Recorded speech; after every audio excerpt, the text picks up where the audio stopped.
と歯茎のこう境目の部分にもしっかり当たるように歯ブラシの方は毛先当ててもらって、唇をこう避けてあげないと根元って磨くのを忘れがちなので、しっかりイーって広げて、こう、そうですそうです、もう唇を避けた状態、今みたいな状態で歯と歯茎の境目の部分をしっかりとどめて細かく動かします。大きく動かしちゃうと汚れ取れないので、細かく。そしたらここの間の溝に入ってるの分かりますか？歯と歯の間だったり、歯と歯茎の間触られてる感じがあるのが分かると思います。このぐらい細かく動かして、弱い力なんですけど、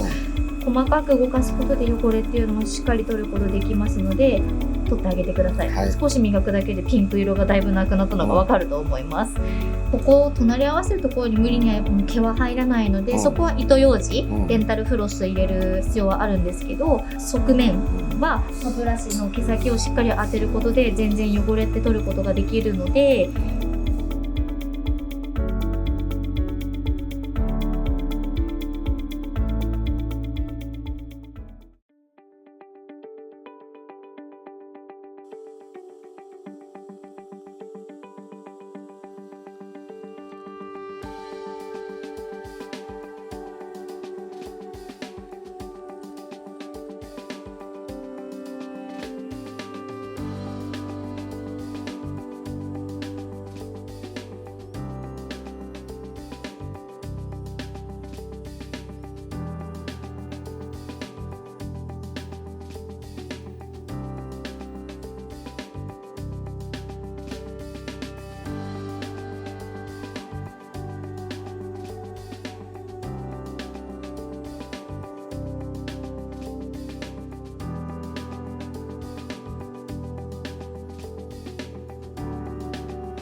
セラミックのお湯を使いますね。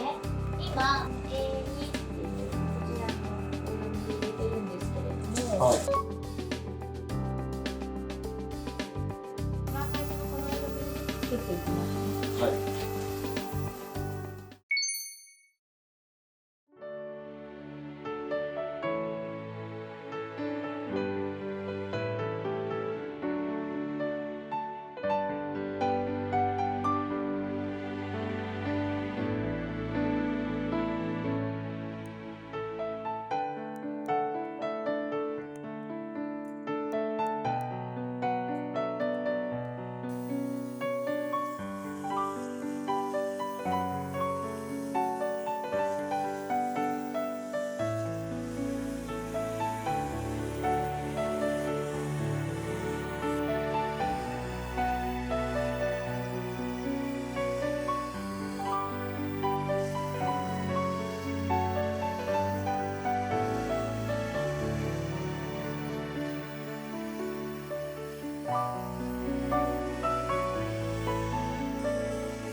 寝るときこれをつけていただきたいです。はい。